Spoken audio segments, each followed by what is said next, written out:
Graça, misericórdia e paz da parte de nosso Senhor e Salvador Jesus Cristo. Amém? Ofereço o culto de hoje em ação de graças pela vida de cada um de vocês. Que o Senhor entregue a vocês aquilo que Ele preparou para cada um no dia de hoje, em nome de Jesus. Amém? Eu vou ler um texto que está no livro de Provérbios, capítulo 24. Vou ler do versículo 19 ao 22. É um texto curto. Diz assim a palavra do Senhor: não se aborreça por causa dos maus, nem tenha inveja dos ímpios, pois não há futuro para o mal, e a lâmpada dos ímpios se apagará. Tema ao Senhor e ao Rei, meu filho, e não se associe aos dissidentes, pois terão repentina destruição, e quem pode imaginar a ruína que o Senhor e o Rei podem causar? Amém? Vamos orar. Senhor nosso Deus e nosso Pai Celestial, clamamos a Ti, Senhor, pela vida de cada um desses Teus filhos que aqui estão. Que em Tua graça, Senhor, o Senhor possa visitá-los naquilo que eles necessitam de uma interferência, de um posicionamento Teu nas suas vidas, Pai. Que o Senhor fale com eles, que o Senhor ministre ao coração de cada um deles, e que o Senhor venha falar conosco através desta palavra, essa palavra de vida, e que nenhum de nós saia daqui do mesmo modo, mas que sejamos profundamente ministrados pelo Teu Espírito Santo, em nome de Jesus. Amém. Meus amados irmãos, a mensagem de hoje é uma chamada do Espírito de Deus para que confiemos, pois o soberano juiz já decretou a sentença para aquelas situações que têm inquietado seus corações. Muitos de nós já não sabem mais nem como orar por determinadas situações. E essa semana foi uma semana que eu atendi muitas pessoas, mesmo por telefone, e todas elas tinham uma demanda, tinham uma dificuldade, uma agonia, uma inquietude, ao ponto delas todas dizerem: olha, eu não sei mais o que dizer ou o que fazer. Eu disse: comece apresentando sua causa ao Senhor, sem dizer a Deus o que Ele vai fazer, mas dizendo amém para a resposta que Ele tem para a situação. Porque o que o Senhor tem para nós, a vontade dEle para nós é boa, é agradável e é perfeita. E eu queria encorajá-los hoje, sobretudo aqueles que estão abatidos de espírito e muitas vezes estampam um sorriso no rosto, mas lá dentro há uma inquietação tão grande. Eu queria dizer a você hoje: sua resposta está chegando. Glorifique o nome do Senhor. E nós temos percorrido a sabedoria atualíssima do livro de Provérbios. Os assuntos tratados neste livro nos deixa perplexos, tal a sua atualidade. Tudo que temos visto parece tão desesperador, mas me recuso a perder a esperança. Creio firmemente, e já falamos sobre isso tantas outras vezes, que tudo que estamos vivendo é por causa do coração impenitente do povo, sobretudo o povo que se diz do Senhor. Deus é bondade, mas é severidade também. O povo de Deus tem ido para as ruas, tem feito passeatas, tem usado recursos de homens, quando na verdade deveria apresentar as situações diante de Deus, repito, sem dizer a Deus o que é que Ele vai fazer. Não é da sua conta. Entregue ao Senhor determinadas situações, determinadas pessoas, determinadas figuras, dentro ou fora das famílias. O povo de Deus não foi chamado para fazer política arruaceira. O povo de Deus foi chamado para fazer a vontade soberana do Senhor. E o Senhor, por meio do autor de Provérbios, traz aqui algumas exortações que faremos bem em acatar. Primeira delas: não vale a pena nos aborrecer e perder a nossa paz por causa dos maus. Eles serão destruídos. Não se aborreça por causa daqueles que fazem coisas erradas, nem tenha inveja dos ímpios, pois não há futuro para o mal, e a lâmpada dos ímpios se apagará. Repito, hoje se leva tudo a ferro e a fogo. Nunca vi agressor morrer de velho, nem caixão de defunto com gaveta. Em segundo lugar, novamente uma chamada ao temor de Deus. Toda autoridade é por Ele constituída, seja para a bênção ou para a disciplina e juízo. Tema ao Senhor e ao Rei, filho meu, e não se associe aos dissidentes, aos revoltosos, pois terão repentina destruição. E quem pode imaginar a ruína que o Senhor e o Rei podem causar? E eu repito mais uma vez: cuidado com os métodos humanos para tentar resolver as coisas sem consultar o Senhor. Entra no teu quarto, fecha a porta, fala com o teu pai que ouve em secreto, e o teu pai que ouve em secreto te recompensará. Eu nunca vi um tempo como temos vivido ultimamente. O povo de Deus esqueceu de orar. O povo de Deus, e quando ora, é dando ordens a Deus. Eu ordeno. Você pode ordenar a Deus? Cala a tua boca, em nome de Jesus. Fecha teus olhos, curva tua cabeça, bota o rosto no pó e clama ao Senhor. Senhor, eu não sei o que fazer nessa situação, mas o Senhor sabe. Entra com a providência que só o Senhor sabe. E eu já estou dizendo amém para aquilo que o Senhor pode fazer. E aí isso aqui nos leva a algumas reflexões, algumas considerações. Primeira delas: a violência dos últimos tempos tem sido absurda em todos os níveis: familiar, social e política. E cada vez mais violência tem gerado mais violência. Uma grande bola de neve vem provocando avalanche sem conta. O poder de destruição de determinadas ações tem sido incalculável. Temos acompanhado de perto casos de violência familiar por parte de cônjuges. Mulheres muitas vezes chegam aqui marcadas, feridas por maridos que têm até cargos dentro das igrejas, oficiais da igreja, que ali é uma bênção, cheios de glórias e aleluias, mas em casa senta o sarrafo na mulher.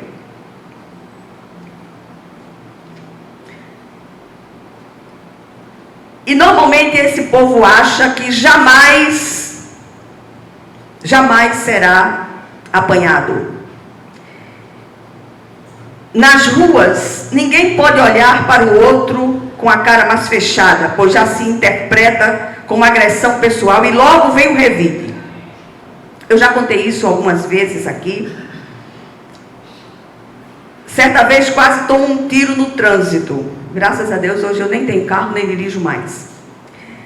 Um garoto me deu uma trancada e acenei com a cabeça negativamente, desaprovando aquela ação. E ele logo sacou uma arma e apontou para mim. O Senhor ali me deu livramento. Temos visto pastores de boca e postura imunda envergonhando o Evangelho do Senhor. E ainda há aqueles que defendem esses canalhas.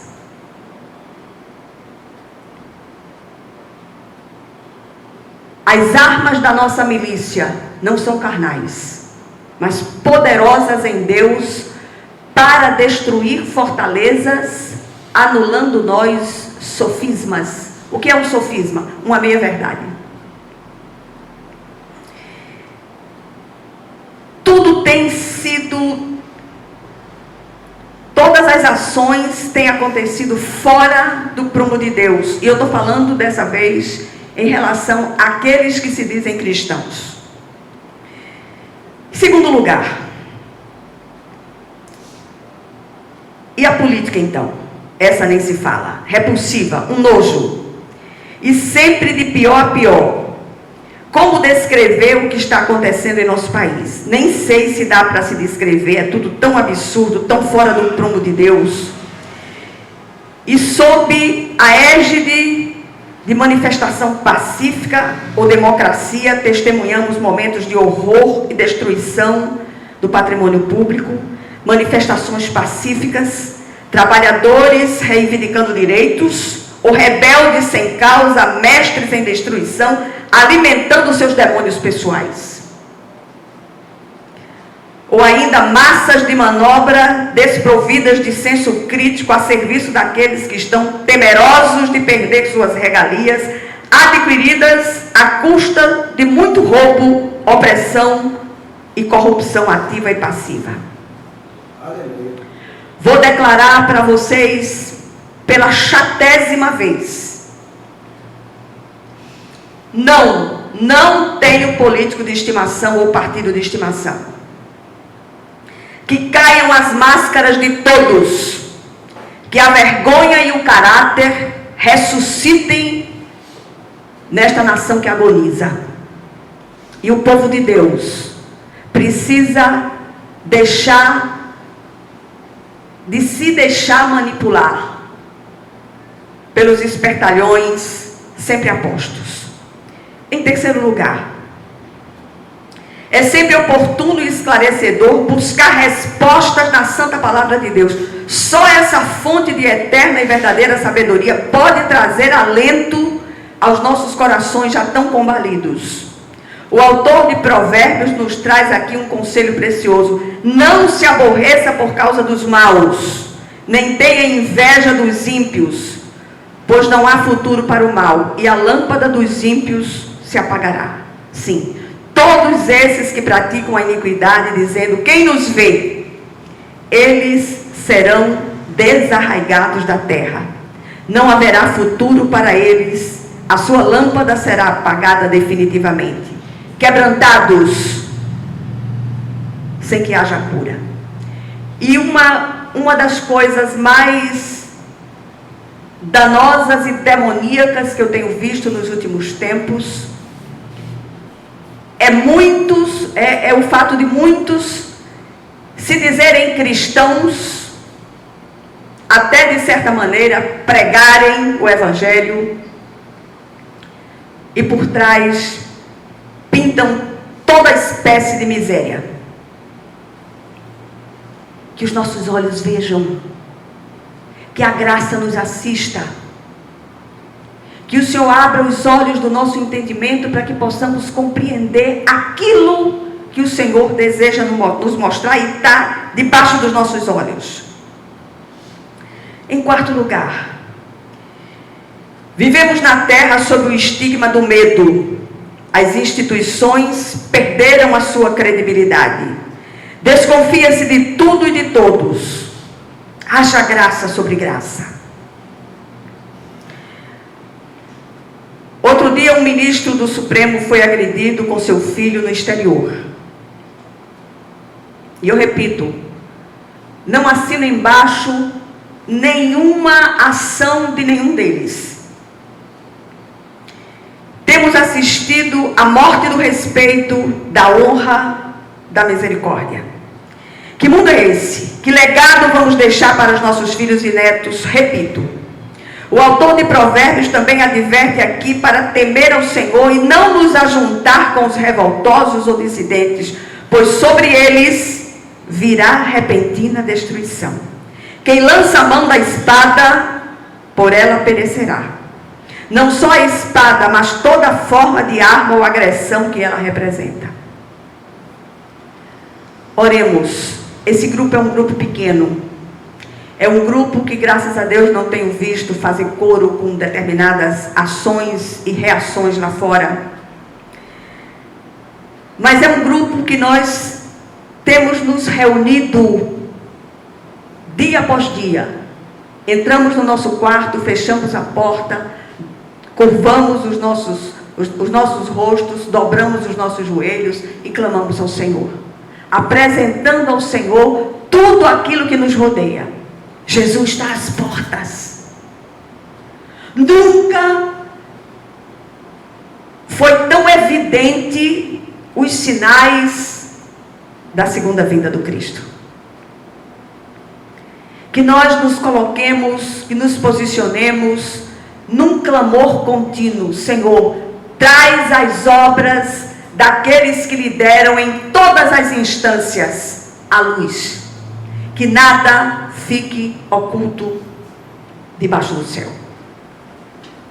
O que é que essa brevíssima mensagem nos ensina no dia de hoje? Em primeiro lugar, façamos o nosso coração sossegar. A justiça de Deus descerá reta e oportuna no tempo dele, não no nosso. Ninguém permanecerá impune diante do reto, soberano e justo juiz. Ele já decretou a sentença. E diante desse decreto só cabe uma ação: cumpra-se. Em segundo lugar, se realmente quisermos ver uma mudança radical em nossa nação, neste mundo, usemos a arma bélica mais poderosa do universo, a oração do justo. Ela pode muito por sua eficácia. Muitos impérios em seus desgovernos foram derrubados pela força de homens e mulheres com seus joelhos dobrados. Não amaldiçoemos aqueles que governam. A Bíblia nos manda orar por eles. E eu repito, não sou direitista, esquerdista nem centrista, mas a Bíblia nos manda orar pelas autoridades constituídas, sejam elas quem forem, não interessa. Que o Senhor nos dê graça e, sobretudo, sabedoria nas nossas ações. E por último, clamemos sem cessar, até que o Senhor ouça dos altos céus, perdoe o nosso pecado e sare a nossa terra. Primeiro, essa terra aqui, que é o nosso coração. E segundo, o lugar onde habitamos. Que a graça nos assista, que o Senhor nos dê uma semana cheia de graça e paz. Em nome de Jesus. Amém. Eu queria orar por vocês, orar pelas famílias, em nome de Jesus. Senhor nosso Deus e nosso Pai Celestial, o Senhor é aquele que sonda e conhece os nossos corações. Hoje eu quero levantar um clamor pelos que pastoreiam, Senhor. Que o Senhor derrame graça e sabedoria a quantos são pastores dos teus rebanhos. Que o Senhor os visite com sabedoria e discernimento do alto. E te peço uma bênção especial para cada uma dessas pessoas que aqui estão. Que o Senhor as visite. Tem coisas que elas nem exteriorizam, mas o Senhor é aquele que sonda e conhece os corações, e antes que a palavra, ou o pedido, ou a inquietação brote dos lábios de cada uma, o Senhor já conhece. Recebe essas necessidades, essas petições e age, Senhor. E nós já dizemos amém para aquilo que tu farás e o como tu farás nessas situações, em nome de Jesus. Amém. Queria chamar a nossa irmã Evani para abençoar as ofertas.